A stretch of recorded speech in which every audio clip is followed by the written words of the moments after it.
Hey everybody, on the table is the EMG Welpro KS1 Airsoft Replica. Before we dive into the mechanics, I want to be entirely clear, this is a battery-powered recreational toy designed exclusively for the sport of airsoft. It uses 6mm BBs, features a permanently affixed orange tip, and absolutely cannot be modified to fire rail ammunition. In today's educational review and documentary style breakdown, we are going to scientifically test the muzzle velocity in FPS and joules, talk about our examination of the internal mechanical gearbox, and take a look external and internal build quality that makes this an interesting piece of sporting equipment for the new and experienced airsoft player alike.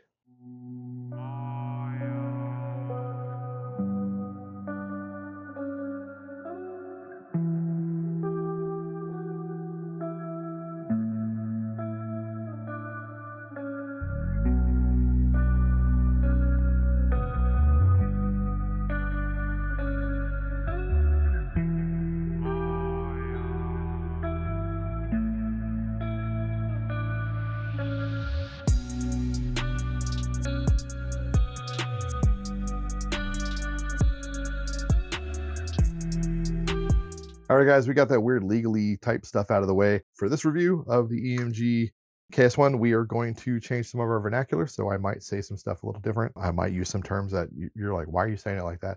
Well, that's because we're trying to play nice with YouTube, so if YouTube will play nice with us, it's kind of an experiment, but I also really don't want to sit on this any longer than I have to because I've been really wanting to get this out to you guys, and this is the EMG Welpro Knights Armament KS1 or L403A1.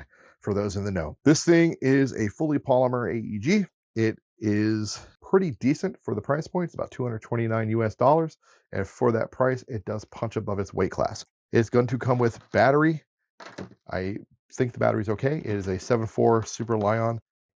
I used it just to test it a couple times, and then I just kind of bend it because it comes with this weird charger, USB-A to balancing port, and I did not use that because I didn't trust it.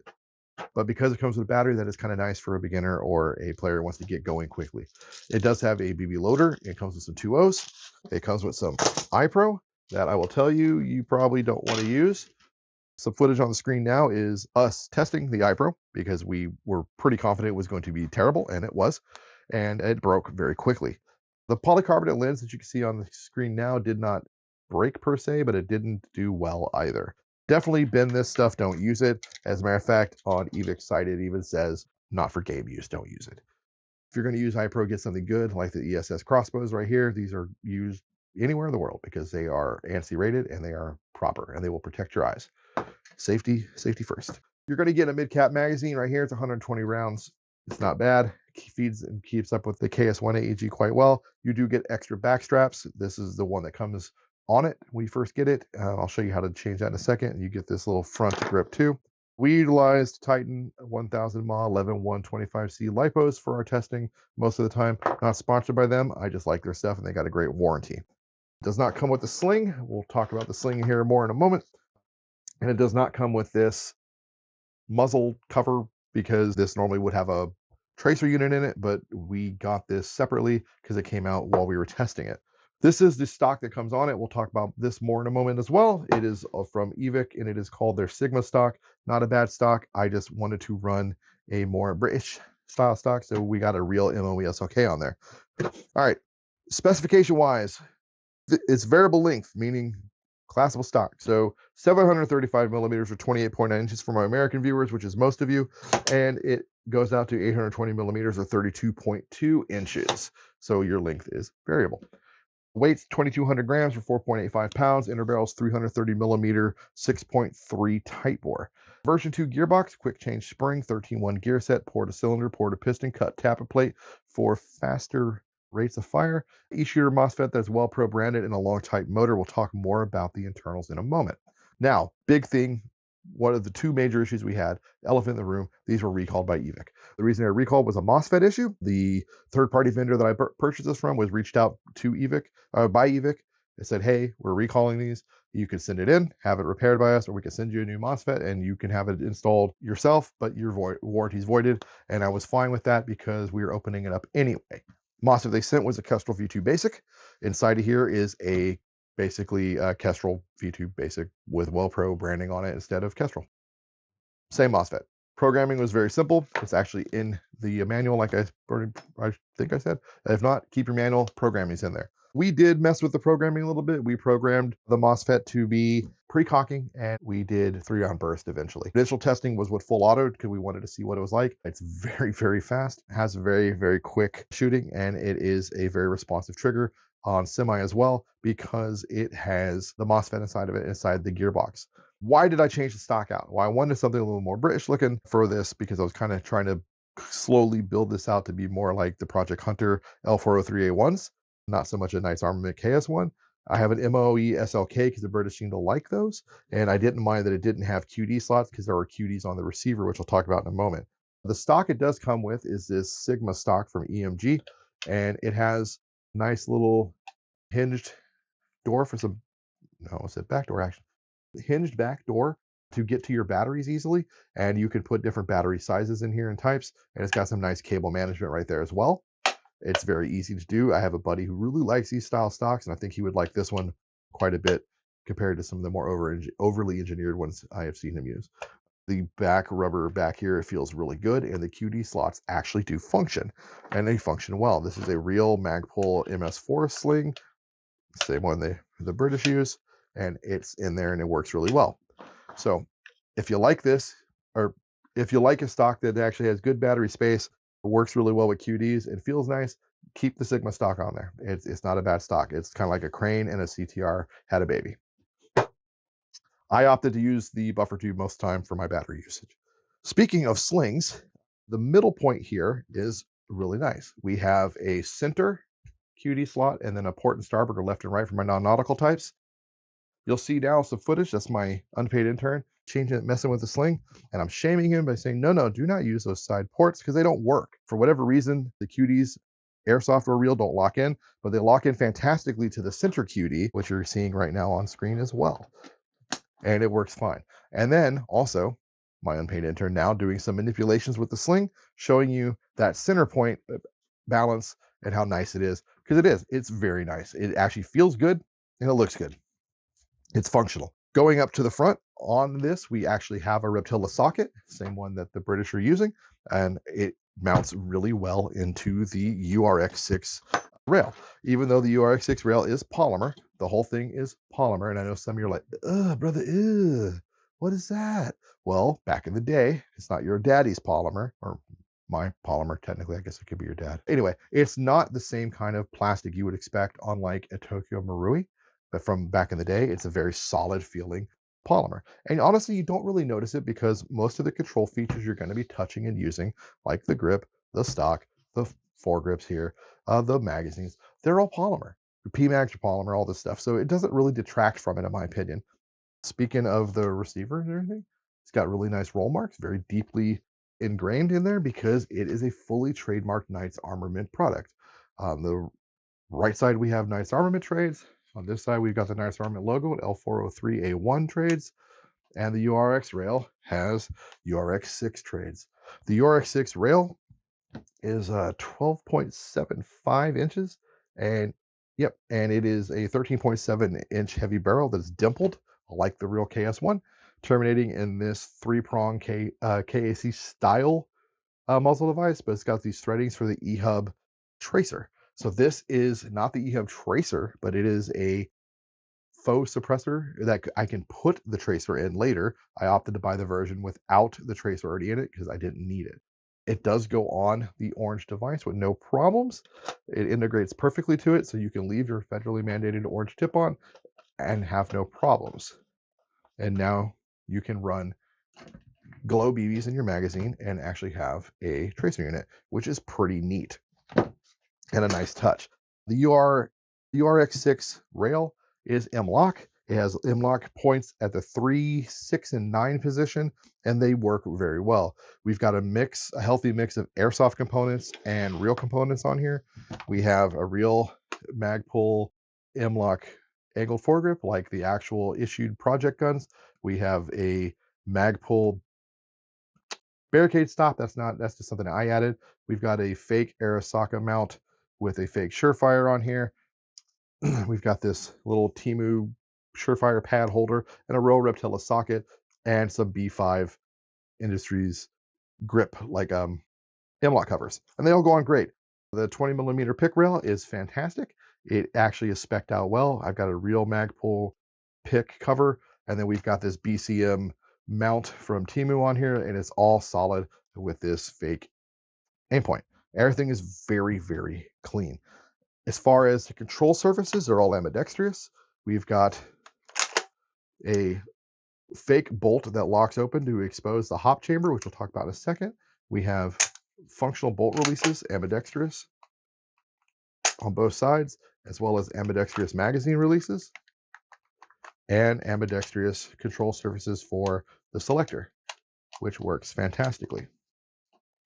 Back here, we have the Knights logo in the top of the rear of the receiver, and we have a nice charging handle that functions very similar to the Geissele airborne charging handle you see on like URGIs. The forward assist is just for looks, and the buffer tube is the nice gray, like anodized look that you see on the real KS1 L4 L3A1s with the Fairbairn Sykes dagger on the bottom, just like the real thing, which is a cool touch. So speaking of the hop up, so the hop up is a rotary style hop up with numbers. You can kind of see there, and that allows you to kind of understand where your settings are for when you're using different BB weights. This AEG is set, or says it's a 330 FPS 1 joule AEG out of the box, and I know more than a lot of you are like, that's terrible. I would never want to use that. I personally like 1 joule. I think 1 joule is fantastic, and I like it because I could use it anywhere in the world. I've played and lived in Japan, Europe, and a lot of different states in the US, and you can never have a problem or go wrong with a 1 joule AEG. We did some testing though to confirm whether or not that was accurate. We used an X-Cortec X3200 Mark III chronograph, and I used 3 weights of BBs that I felt were the most common weights that you see the most, and that's 2s, 2 5s, and 2 8s. And with those weights, the scientific measurements we got were 276 FPS average with 0.91 joule on 2s, 263 FPS average, 0.79 joule with 2 5s, and with 2 8s, 248.9 FPS average of 0.78 joule. Distance and accuracy we were getting was pretty decent too.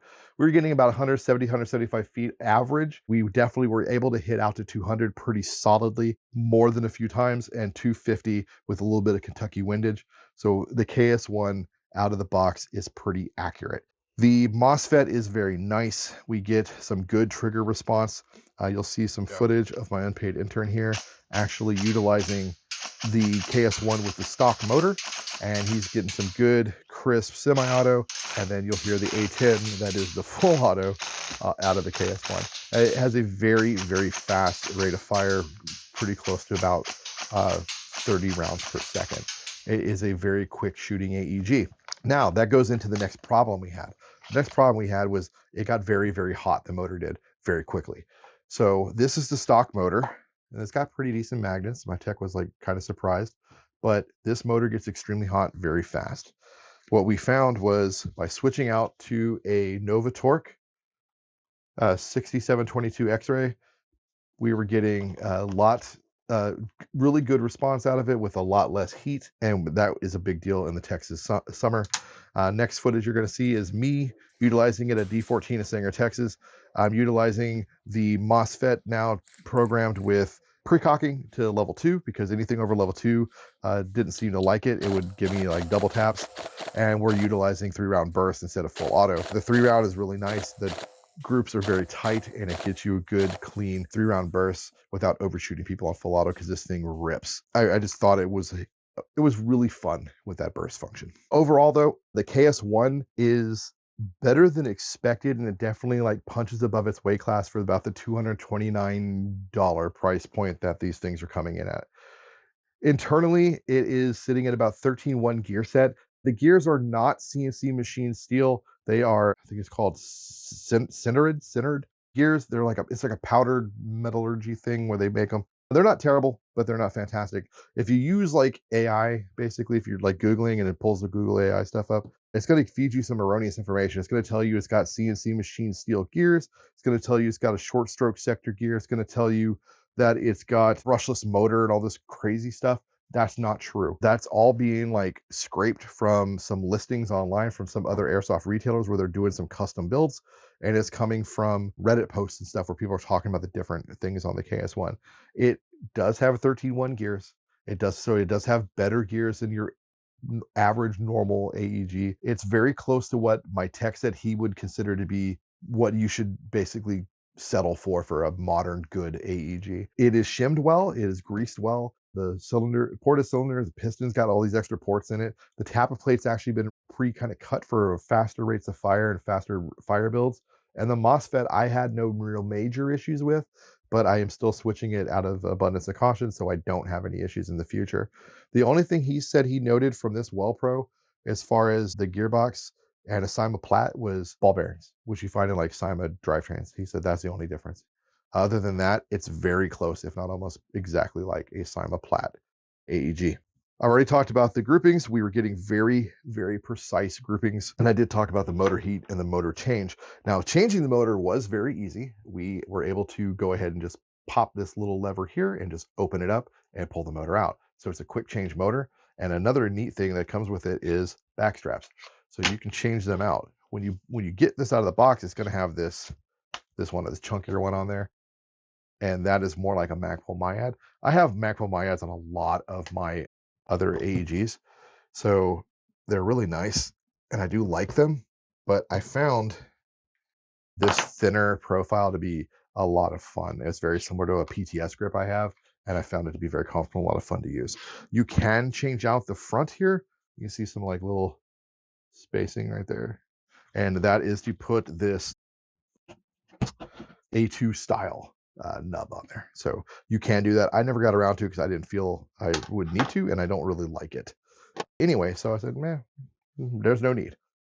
Magazines were good. The stock mag worked fine. We tested quite a few different ones. We tested some double bell Cymas, old PTS, new PTS, another Cyma, which is a different covering, G&G, metal Stenags, random old TM mags we had, random old classic Army mags, and just a bunch of generic high caps from different places and different guns we had laying around in a bin. And they all fed well. They all fed good. They all locked in well. There was no major issues or shimmying needed or like looseness in the magazine well. And I found that to be very refreshing because I've had some extremely expensive AEGs that the magwell, just the mags jostle and shake back and forth. Overall, the KS1 has been a pleasure to use and really surprised me because Welpro is not known for being a really high-end manufacturer, but they are starting to push more AEGs and gas blowbacks onto the market. Their gas blowbacks are very similar to, I believe, VFC gas blowback systems, and they're trying to get more stuff out there. If you are looking on some of the Asian or European sites, you're starting to see more Welpro stuff, and even at places like Evike in the US, you're starting to see them carry a few more Welpro stuff and them actually partnering with Welpro to bring some of their stuff to the US, which I think is pretty cool. I do look forward to the metal version of this when it does drop, but this polymer one has been a blast to use. It is still very light, even with adding a bunch of BS all over it. And I found it to be comfortable, great trigger response, and overall, in my opinion, a fantastic AEG for a beginner or even experienced player. If you just wanted something a little different and you're tired of the bog standard M4s. It's still a M4 platform, but it is not your everyday M4. It's still something a little different. Anyway, that's all I got, guys. I hope you got something out of this review / overview of the EMG Welpro KS1. Man, as always, guys, get out there, be a bunch of nerds, LARP smarter, not harder, and hopefully I'll see you on the field. Peace.